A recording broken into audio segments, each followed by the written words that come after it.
Dr. D.W. Hullbrook, president of Homestudy Institute, is presented speaking on the subject, Working with Committees. Let's talk about committees, your committees. Philippians 1:27, stand fast in one spirit, with one mind, striving together for the faith of the gospel.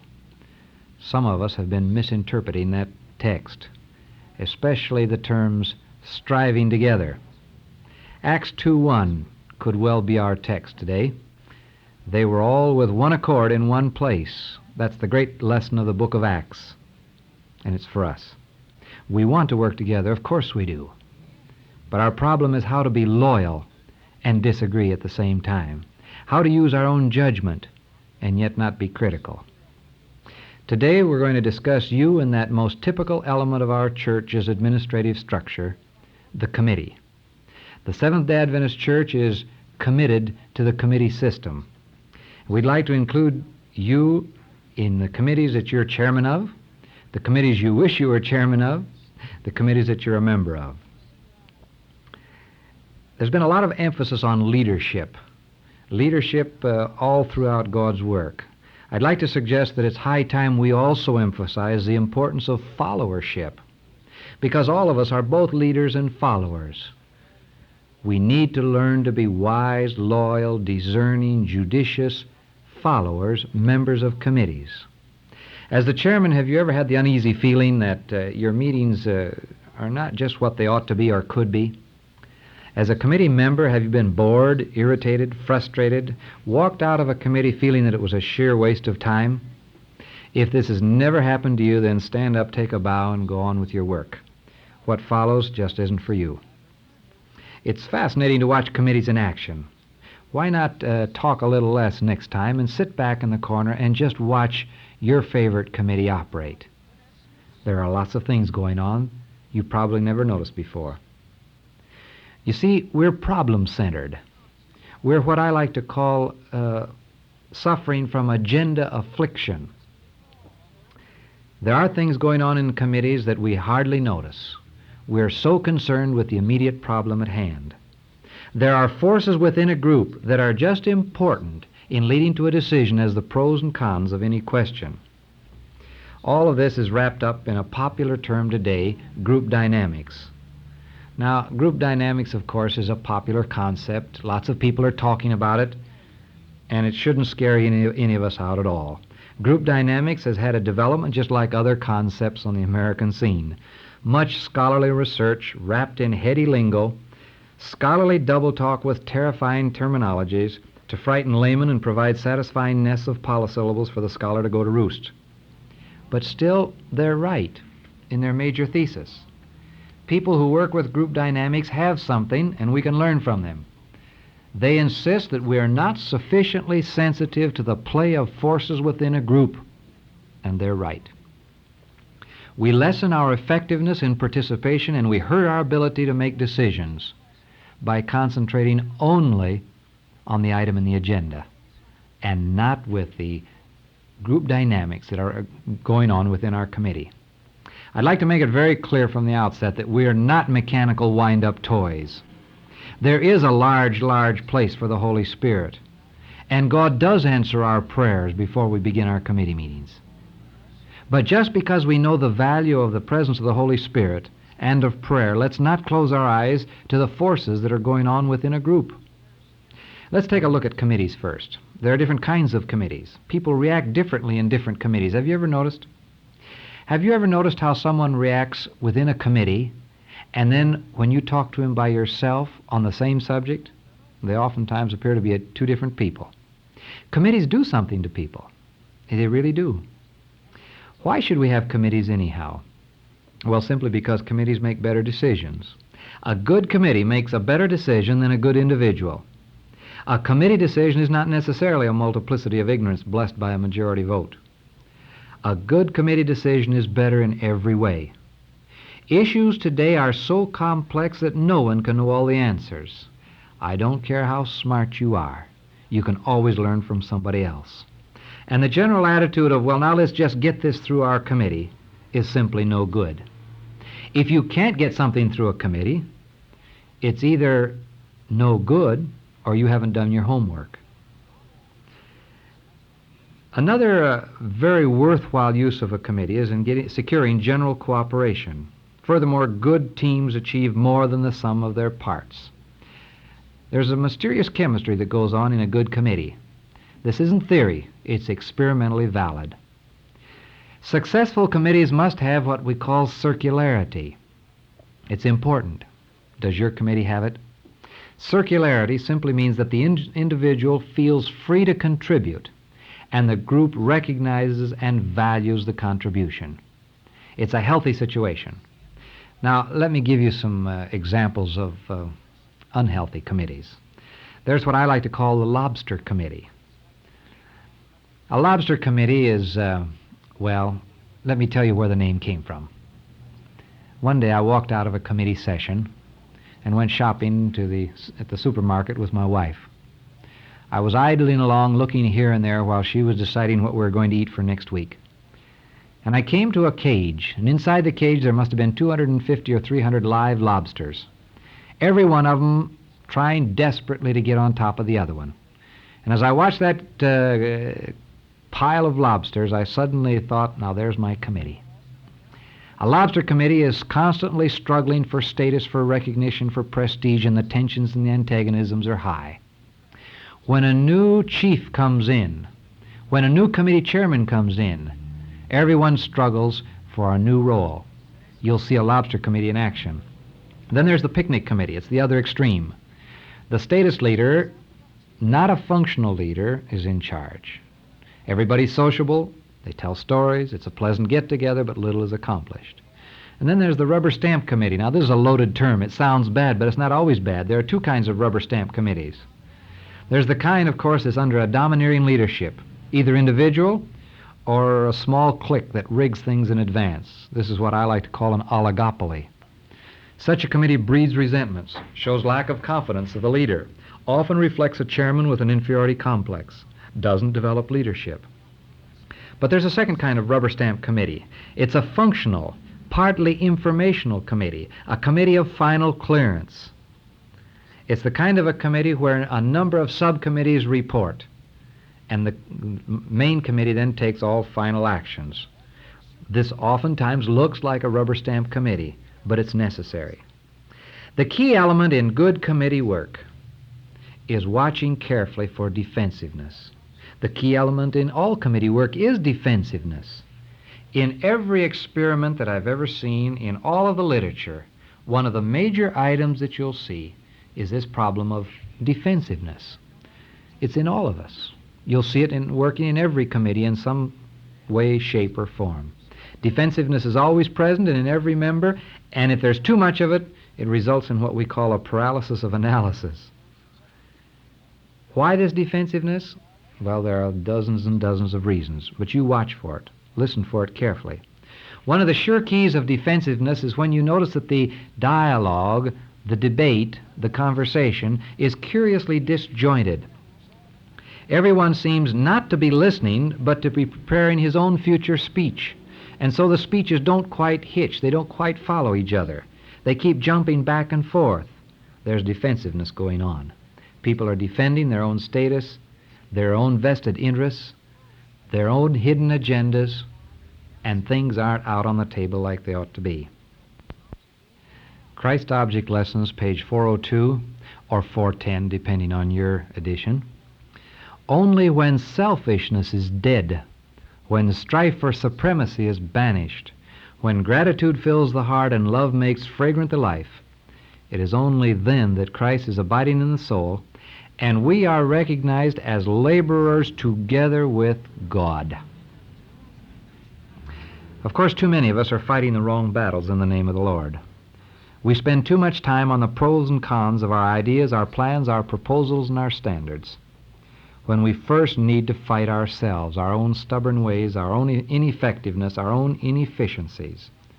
One way, of course, is to enjoy a growing, vibrant spiritual experience daily. Fifth volume of the Testimonies, page 133. There is too much bustle and stir about our religion, while Calvary and the cross are forgotten. Perhaps spiritual growth is, after all, the key to successful committee work. Before we continue thinking more about committees and the kinds of people that inhabit committees, let's take a look at leadership just for a brief few moments. There are different kinds of leaders. There's different kinds of leadership. It ranges from authoritarian, which is certainly at the bottom of the totem pole, on up through what we would like to call fire bucket leadership, the kind that is constantly running hither and yon to put out problems, fires as they show up. Then there's the hands-off kind of leadership. Authority, responsibility is turned over to an individual, and hands are kept strictly off. But on top of the heap, and certainly the best, is true statesmanship and leadership, helping those underneath obtain the training in service to grow and continually to grow and become leaders in their own rights. There's another kind of leadership that's been called crisis leadership. Now, it's not exactly fire bucket leadership. It's the kind of leadership that maintains efficiency by keeping up tension and urgency, a sort of war effort atmosphere all the time. This can carry for quite a while, but people tire sooner or later with such kinds of leadership.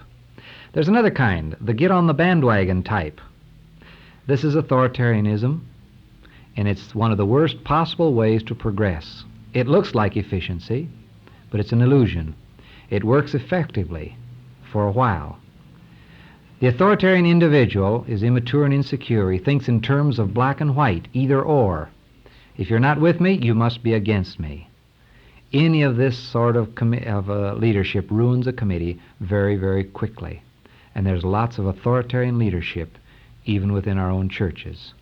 The pastor, the church board, we see it all the time. Could it be in yours? There's another kind of way of dividing leadership.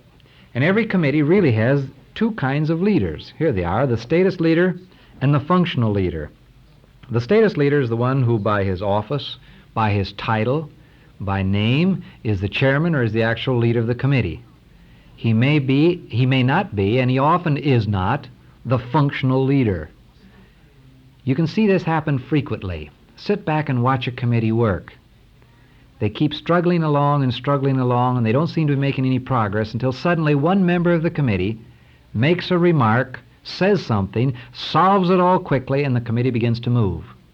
If this happens very frequently, and it's always the same person, there's your functional leader, no matter who he is or how long he's been with the committee. Let's take a look at the species that inhabit committees. There are lots of kinds of people in a committee. Don't ever overestimate the information your committee members have, or underestimate their intelligence. You know, it's really amazing how much bluffing goes on in a committee, and how many people really sense it. Well, here are a few of the species. There's the hair splitter. Now, the hair splitter is a victim of what we call the Linnaeus syndrome. Everything has to be named, classified, labeled, and packaged. He enjoys splitting semantic hairs and thereby avoids making difficult decisions. Then there's the time bomb. The time bomb invariably goes off after the meeting. In eloquent speeches to his buddies afterwards, he explains what should have been done or what shouldn't have been done. Now, why doesn't he speak up in the committee? Because he doesn't feel free to. And why does he speak up afterwards? Because he feels free to. And this is a bad symptom. Then there's the courteous committeeman. He's just too polite. He's too polite to bring some things up that need to be brought up. He has serious doubts, but he doesn't want to embarrass anyone, and so he remains quiet. The courteous committeeman should use good judgment, of course, but such questions need to be raised, and raised tactfully. Then there's the I don't want to look stupid type. He won't ask a question that may be worrying half the crowd. He sits there with a bland smile, and many times not really listening. Haven't you so many times seen someone bring up a question and immediately 3 or 4 or a dozen other people said, yes, that's what I was worrying about, and yet finally one man had the courage to say something about it. Then there's the loyal opposition. Now, every committee needs loyal opposition. We really do. Too many times as committee chairman we pay lip service. We say, no, we don't want any yes men, but we really do.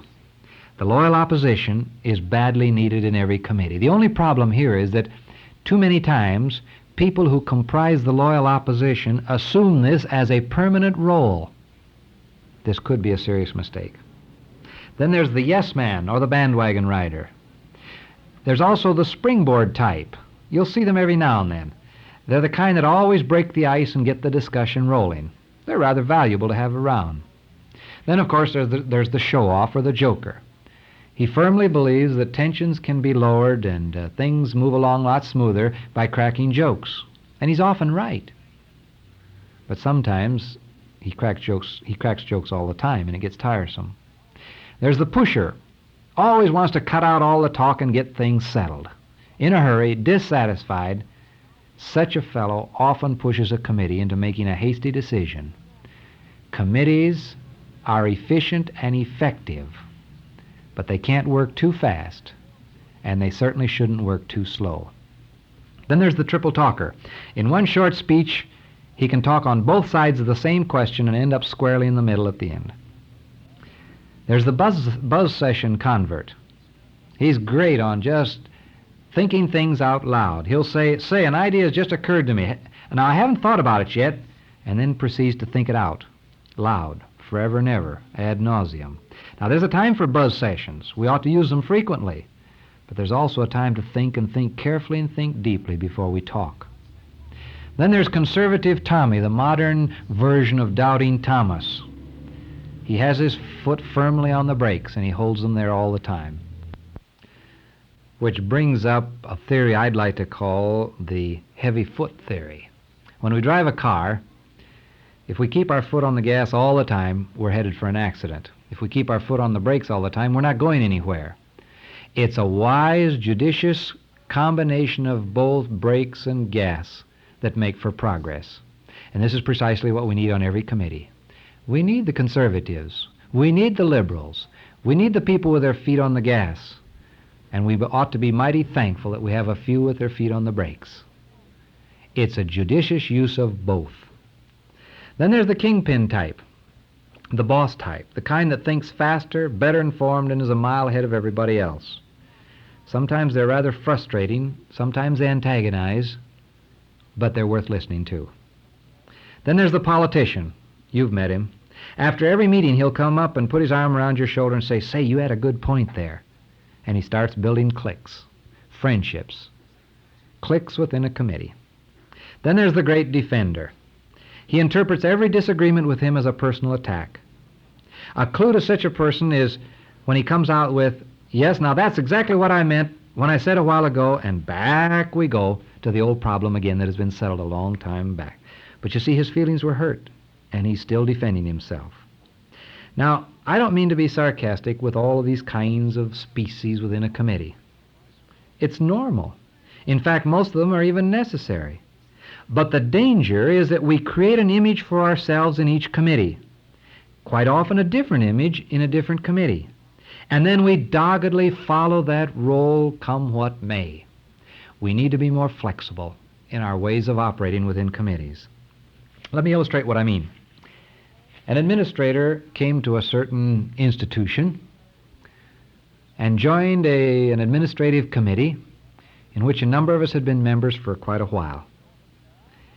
The first day that he was there, a subject came up that caused a certain amount of tension. The committee was split, and suddenly the newcomer came out with a joke, a humorous crack that convulsed everybody. The tension was gone, the problem was solved, and afterwards everyone complimented him highly for what he'd done. Now, I happen to be a member of 3 committees with our new friend. One, he was a chairman of. This committee was serious. He was serious. It worked hard. He worked hard. There was no foolishness. A second committee he was a member of and didn't like, didn't enjoy, and didn't feel very secure in that committee. He grumbled and fussed but said little. The third committee was the original committee where he cracked his joke. In this committee, he never let a committee session pass without bringing up some jokes. He was the good time Charlie, and he always had jokes to crack. He was 3 different individuals in 3 different committees. He doggedly followed a certain role, an image he had of himself in every committee. I'd like to suggest that we need to be more flexible and not create permanent images for ourselves in our committees. And now, as Paul Harvey would say, page 2. Let's go back to defensiveness. Since this is a key element of every committee, an element that we probably haven't thought about or analyzed enough. What are the characteristics that arouse defensiveness in the members of a committee? Let me list a few. There's what we would call evaluation and judgment. When we start evaluating people and things, when we start passing our judgment, we arouse some sort of defensiveness in other people's. I was taught a lesson in this particular area a number of years ago. Brash, fresh, young, I came into a committee to declare up one side and down the other that a certain gentleman who I wanted elected dean of men of the school was the man for the job. I was very quickly and courteously and insistently corrected by a veteran on the committee when he said, "You think he's the best." Well, of course I thought he was the best. How else would I have said it? But you see, I was being too dogmatic. I was passing a judgment. I should have said, "I think he's the best." I was evaluating in a way that created defensiveness, and it almost cost a good man his job. Other characteristics that arouse defensiveness is there are control and stratagems. Let's talk a little bit more about these later. There's neutrality, superiority. If you're seated around a table rather than seated before the throne of the chairman, a committee is a healthier place to be. Then there's certainty. We can be altogether too dogmatic. All of these items tend to arouse a certain amount of defensiveness. There are all sorts of our questions and comments that are loaded with built-in answers and arouse defensiveness. Does this mean we can't even talk? No, of course not. But we need to listen to ourselves as well as others and see if we can avoid defense-building mechanisms. Maybe I could illustrate what I mean this way. There was a mild earthquake. Mother was downstairs and she shouted, "Bobby, where are you?" And without a moment's hesitation, Bobby shouted from upstairs, "Mommy, I didn't do it." Defensiveness. A committee chairman booms out a question and says, "Now, brother, isn't that right?" And dear brother, sitting there in his chair without a smidgen of thought, without any contribution of his own, answers immediately what the chairman wants. And then after that, watch him wiggle and squirm as he thinks it over. Now let's go back to two we've already mentioned, control. We live in a world of high-pressure selling. We're bombarded 24 hours a day. We're cynical and suspicious. Our guard is up. Every contribution is suspect. When I try to change you, your plan, your idea, the immediate assumption, conscious or unconscious, is that I consider you inadequate, and defenses on your part arise. Now, how do we solve this problem? Well, we try to build an atmosphere of mutual collaboration in solution of common problems. Instead of the attitude that I have the predetermined answer, why not let's take the attitude, let's solve this together and make suggestions. Stratagems create defensiveness. You see, people hate to be victim of a strategy. They balk at evidence that something is all cut and dried. Unless it's by an appointed subcommittee, if things come in as if they'd already been planned and prepared ahead of time, people are not happy. Instead, things should be spontaneous, free of deception, nothing hidden, straightforward and honest. After all, shouldn't we operate this way anyhow as Christians in God's work? But we don't. And you know it, and I do too. Too many times there are strategies involved in the way we operate in our committees. There are external and internal forces to be reckoned with in a committee. Another area of the internal forces would be hidden agendas. You see it so frequently in a committee. People will be violently and valiantly defending some stand. Suddenly they change completely over to some other area and continue to defend the same judgment that they made from the beginning. They are defending a hidden agenda, something that they don't want to put out on the table, that they don't want to speak of clearly, but it's what's made them take a certain decision. Sometimes we can't speak up clearly, but we ought to recognize hidden agendas for what they are. Now, what are some of the external forces?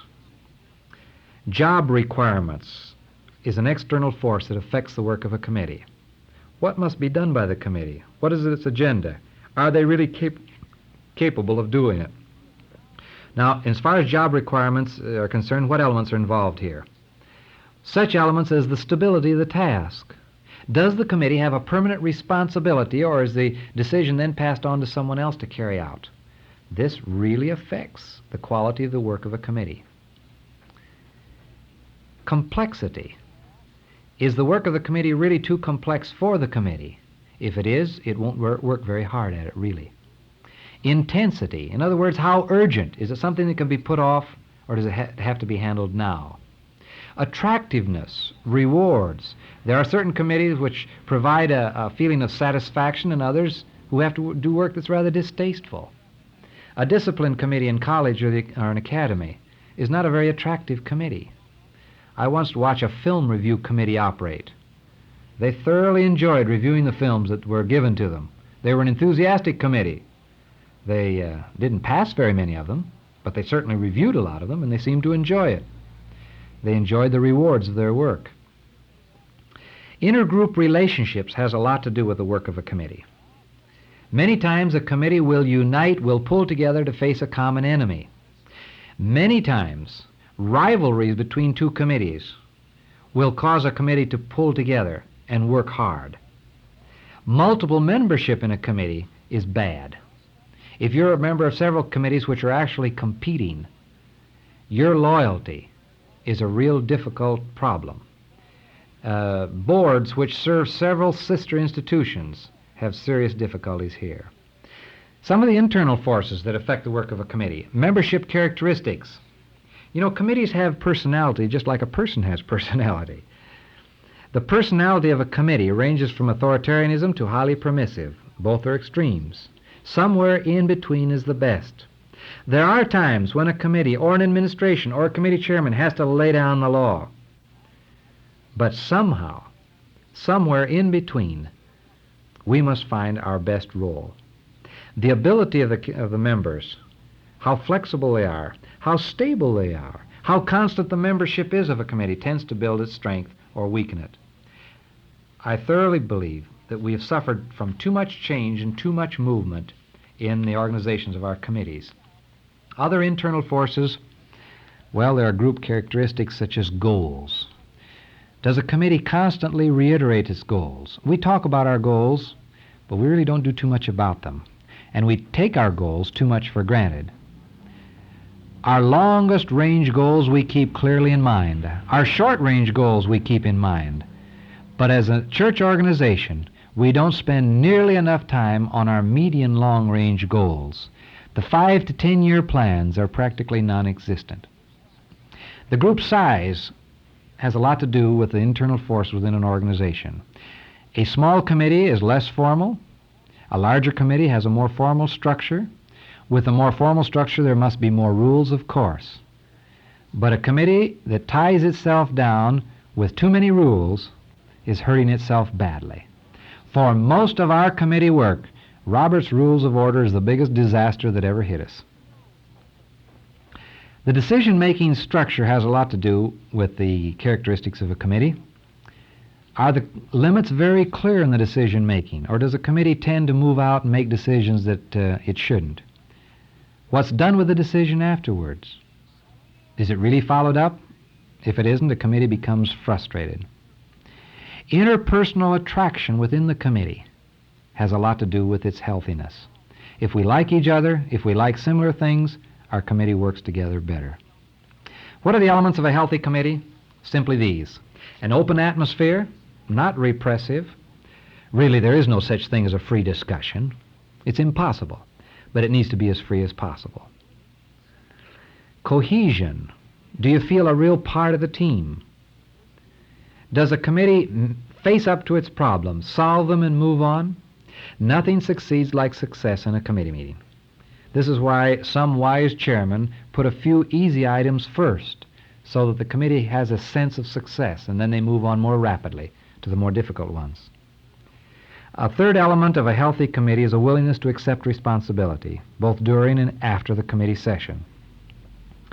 The same item presented to a college board and a college faculty are handled almost regularly in a very different atmosphere, because usually the board doesn't have direct responsibility for the item while the faculty does. The more direct sense of responsibility, the more intense interest is found in the item. A fourth element of a healthy committee is found in its open lines of communication, both internally and externally. Are varied points of view recognized and, above all, accepted? There must be a right to disagree without affecting personal relationships. A fifth element of a healthy committee is its willingness to face itself and improve. A willingness by the members to analyze their own work as a committee and try to be more productive. There's lots of kinds of medicines for sick committee. If your committee isn't as healthy as it ought to be, and if it's willing to face up to itself and to do something about it, then let's suggest some of the kinds of medicines that you can take. But don't give your sick committee medicine without their previous agreement. Don't spring it on them. It can be disastrous. Number one, appoint a discussion observer. A discussion observer simply sits back and analyzes the work of the committee. He uses analysis sheets. There are a number of different kinds. One is a flow chart. Who's talking to who? How many times? Who's dominating the conversation? Is the leader really leading out? This shows up very quickly on a flow chart. Another kind of sheet that a discussion observer will use is simply a list of the kinds of contributions that each member makes. Who contributes? Who monopolizes? Where do they get off the subject? Who gets cut off? Who talks regularly to whom? And how could they improve? And at the end of each session, the discussion observer simply analyzes the work of the committee that day. A second kind of medicine is the use of PMR sheets, post-meeting reaction sheets. Very simple, very short. After a committee is finished, the sheets are passed out. Just 3 questions. What was good about this committee today? What was bad about it? How can we improve? Everyone fills it out, does not sign his name. They're effective.